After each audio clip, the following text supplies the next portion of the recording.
আসসালামু আলাইকুম শিক্ষার্থীরা, কেমন আছো তোমরা সবাই?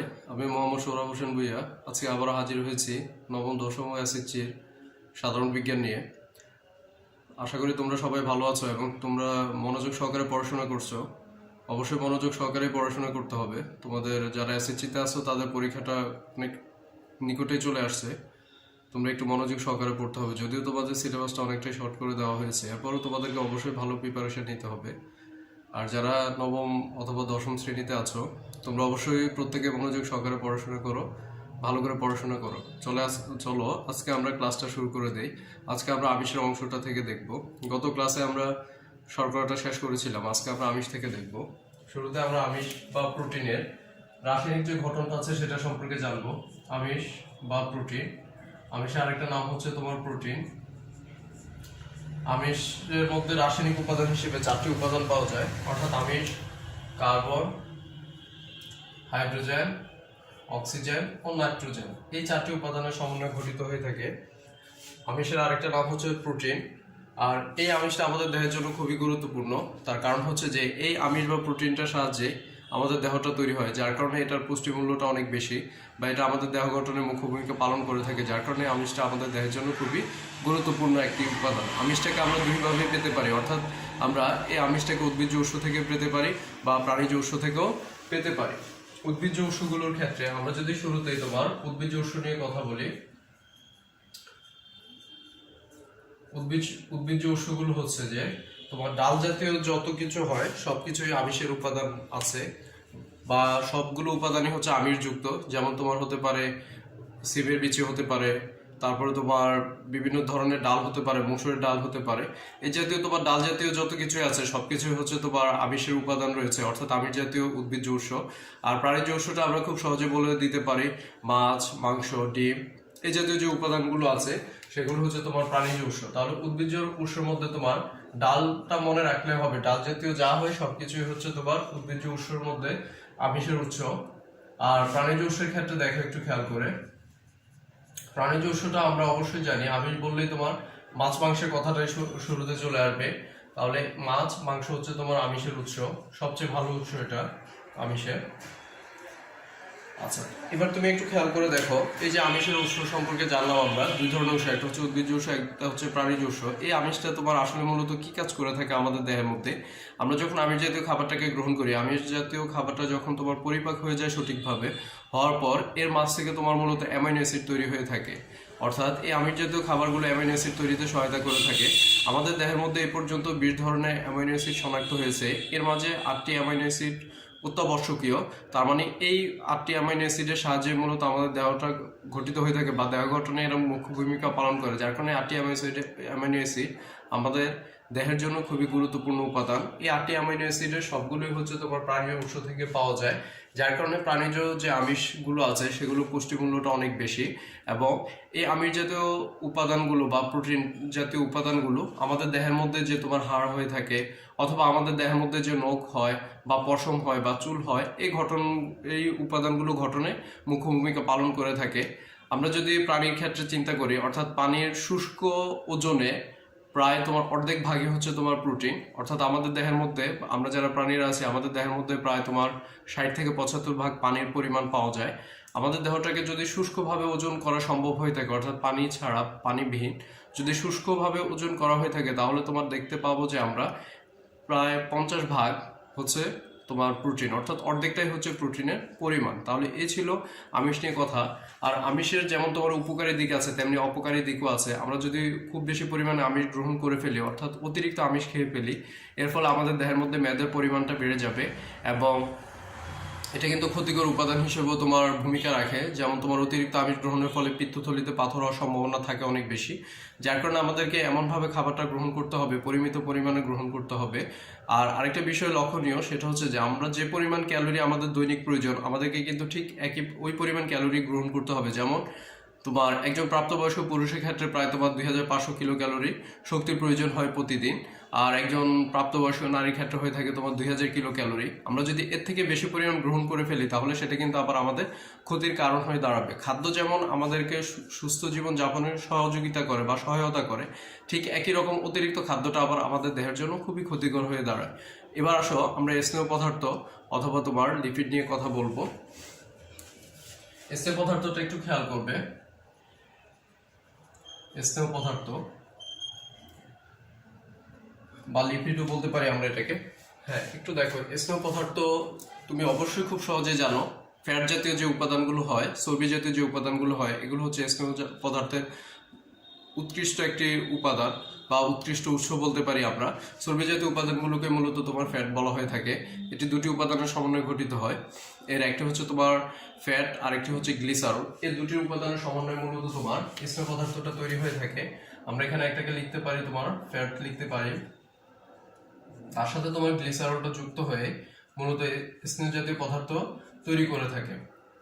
আমরা যে খাদ্য উপাদানগুলো জেনে থাকি, এই খাদ্য উপাদানগুলোর মধ্যে এই স্নেহ পদার্থটাই আমাদের দেহের মধ্যে সবচেয়ে বেশি পরিমাণে শক্তি সরবরাহ করে থাকে। অর্থাৎ স্নেহ পদার্থটা জারণের ফলে আমাদের দেহের মধ্যে খুব বেশি শক্তি উৎপন্ন হয়। যেমন আমরা অন্যান্য যে খাবারগুলো গ্রহণ করে থাকি, যেমন তোমার আমিষ অথবা যে তোমার শর্করা, এটা প্রতি গ্রাম থেকে 4 কিলো ক্যালোরি শক্তি উৎপন্ন হয়, অথচ এই স্নেহ পদার্থ প্রতি গ্রাম থেকে প্রায় 9 কিলো ক্যালোরি শক্তি উৎপন্ন হয়ে থাকে। এই স্নেহ পদার্থটা আমাদের দেহের জন্য খুবই গুরুত্বপূর্ণ ভূমিকা রাখে বা গুরুত্বপূর্ণ ভূমিকা পালন করে থাকে। এই স্নেহ পদার্থটা দুই ধরনের হয়। এর একটা হচ্ছে তোমার সম্পৃক্ত, একটি হচ্ছে অসম্পৃক্ত। তাহলে আমরা স্নেহ পদার্থটাকে দুই ভাগে ভাগ করে নিতে পারি। এর একটা হচ্ছে সম্পৃক্ত ফ্যাটি অ্যাসিড আর আরেকটা হচ্ছে তোমার অসম্পৃক্ত ফ্যাটি অ্যাসিড। সম্পৃক্ত উপাদান আর অসম্পৃক্ত উপাদান বলতে পারি আমরা। অসম্পৃক্ত ফ্যাটি অ্যাসিড হয়ে থাকে। তাহলে আমরা এখন সম্পৃক্ত এবং অসম্পৃক্ত ফ্যাটি অ্যাসিড সম্পর্কে জানবো। তোমার মাছ অথবা মাংসের যে চর্বিটা হয়, মাছ প্লাস মাংস, এর মধ্যে যে চর্বির উপাদানটা যুক্ত থাকে সেটা হচ্ছে তোমার সম্পৃক্ত ফ্যাটি অ্যাসিড। আর তোমার যত ধরনের তৈল হবে, তেল জাতীয় যত উপাদান আছে, যেমন তোমার হতে পারে সরিষার তেল, হতে পারে ভুট্টার তেল, হতে পারে পাম অয়েল, হতে পারে বা সয়াবিন তেল হতে পারে, এই জাতীয় যে তেলগুলো হয়ে থাকে, এই তেল জাতীয় উপাদানগুলো হচ্ছে অসম্পৃক্ত ফ্যাটি অ্যাসিড। তুমি দেখবে আমরা যখন তোমার তরকারির মধ্যে বা কোনো ক্ষেত্রে যদি তেলটাকে ব্যবহার করি তাহলে সেটা কিন্তু মিশে না। এই না মিশাটাকে অসম্পৃক্ত বলা হয়ে থাকে। আর সম্পৃক্ত যে ফ্যাটি অ্যাসিডগুলো হয়ে থাকে, চর্বির উপাদানগুলো হয়ে থাকে, সেগুলো হচ্ছে তোমার মাছ অথবা মাংসের মধ্যে যে চর্বি উপাদানগুলো থাকে সেটা হচ্ছে সম্পৃক্ত। কারণ সে তোমার ভাসমান অবস্থায় থাকে না, সে একটা মিশ্রণ তৈরি করতে পারে, যার কারণে সেটাকে বলা হয়ে থাকে তোমার সম্পৃক্ত ফ্যাটি অ্যাসিড। সম্পৃক্ত অসম্পৃক্ত উভয় ফ্যাটি অ্যাসিড আমাদের দেহের জন্য খুবই গুরুত্বপূর্ণ ভূমিকা রেখে থাকে। আমরা এই খাবারটাকে যদি অতিরিক্ত পরিমাণে গ্রহণ করে ফেলি তাহলে সেটাও কিন্তু আমাদের ক্ষতির কারণ হয়ে দাঁড়াবে। আমরা এইখান থেকে তোমার দুইটা ভাগ করে নিতে পারি। এর একটা হচ্ছে তোমার প্রাণীজ উৎস আর একটা হচ্ছে তোমার উদ্ভিজ্জ উৎস। উদ্ভিজ্জ উৎসের মধ্যে তেল জাতীয় যত কিছু হয়ে থাকে সেটা হচ্ছে তোমার উদ্ভিজ্জ উৎস, আর প্রাণীজ উৎস হচ্ছে তোমার মাছ এবং মাংসের মধ্যে যে চর্বিটা থাকে সেই চর্বিটাই হচ্ছে তোমার প্রাণীজ উৎস। এই অথবা তোমার দুধের মধ্যেও থাকতে পারে কিছুটা ফ্যাটি অ্যাসিড, এটাও তোমার প্রাণীজ উৎস বলতে পারি আমরা। এবার আসো আমরা জেনে নিব এই স্নেহ পদার্থটা আমাদের দেহের জন্য প্রয়োজন কেন। স্নেহ পদার্থটা আমাদের দেহটাকে তোমার সঠিকভাবে পরিচালনা সহায়তা করে বা আমাদের দেহের মধ্যে তাপশক্তি উৎপাদনে সহায়তা করে। এই তাপশক্তিটা পরবর্তীতে আমরা বিভিন্ন কাজে ব্যবহার করে থাকি, যেমন আমরা পরিশ্রম বা কোনো কাজ করার ক্ষেত্রে তোমার সেই শক্তিটাকে ব্যবহার করে থাকি, অথবা এটা আমাদের দেহের মধ্যে যদি সঞ্চিত থাকে তাহলে এটাকে আমরা পরবর্তীতে আমাদের দেহের মধ্যে যে বিভিন্ন ধরনের ক্রিয়া বিক্রিয়া সংঘটিত হয়ে থাকে সেই কাজেও আমরা এই শক্তিটাকে ব্যবহার করতে পারি, যার কারণে এই ফ্যাটি অ্যাসিডটা আমাদের দেহের মধ্যে শক্তি সঞ্চয় করে রাখতে সক্ষম হয়, যেটা আমরা পরবর্তীতে ভবিষ্যতে ব্যবহার করতে সক্ষম হয়ে থাকি। তাহলে এটাকে আমরা তোমার শক্তির সঞ্চারও বলতে পারি। অর্থাৎ যেহেতু ফ্যাটি অ্যাসিড বা তোমার স্নেহ পদার্থ শক্তিটাকে সঞ্চয় করে রাখতে পারে, যার কারণে আমরা এটাকে শক্তি সঞ্চারও বলতে পারি। অতিরিক্ত স্নেহ পদার্থ আবার আমাদের জন্য ক্ষতিকর। এটা আমাদের দেহটাকে যেমন সুস্থ রাখে, যেমন তোমার ত্বকটাকে মসৃণ রাখবে, তোমার দেহের মধ্যে যে বিভাজন প্রক্রিয়াগুলো আছে, কোষবিভাজন প্রক্রিয়া অথবা তোমার দেহের যে প্রক্রিয়াগুলো হয়, জৈবিক যে প্রক্রিয়াগুলো সংঘটিত হয় সেগুলো সংগঠনে সহায়তা করে থাকে। ঠিক একই রকমভাবে এটার ক্ষতির কারণ হয়ে দাঁড়ায়। ক্ষতিকর দিকটা হচ্ছে যে তোমার আমরা যদি অতিরিক্ত পরিমাণে ফ্যাট জাতীয় খাবার গ্রহণ করে ফেলি বা স্নেহ পদার্থ গ্রহণ করে ফেলি, তাহলে এটা আমাদের দেহের মধ্যে বিভিন্ন ধরনের ব্লক তৈরি করতে পারে। আমাদের যে ভেইনগুলো আছে, অর্থাৎ যাদের যে নালীগুলোর সাহায্যে রক্ত প্রবাহিত হয় প্রতিনিয়ত, এই রক্তের মধ্যে ব্লক তৈরি করে দিতে পারে, বা আমরা হার্ট ব্লকের সাথে খুব বেশি পরিচিত, হার্টের মধ্যে ব্লক করে দিতে পারে। তার কারণ হচ্ছে যে একটু খেয়াল করে দেখো, ধরো আমাদের নালীগুলো যদি এমন হয়ে থাকে, এতটুকু পাশের হয়ে থাকে, এটার মধ্যে দিয়ে তোমার রক্তটা সুশৃঙ্খলভাবে প্রবাহিত হতে পারে। এখন একটু খেয়াল করে দেখো, যদি তোমার এখানে এই চর্বির উপাদানগুলো আস্তে আস্তে করে জমতে শুরু করে, তখন তোমার দেখা যায় যে এখানে জায়গার পরিমাণটা কিন্তু ধীরে ধীরে কমতে শুরু করে দেয়, ফলে তোমার ব্লাড সার্কুলেশনের ব্যাঘাত ঘটে, যার কারণে এটা হার্টে গিয়েও চাপ পড়ে।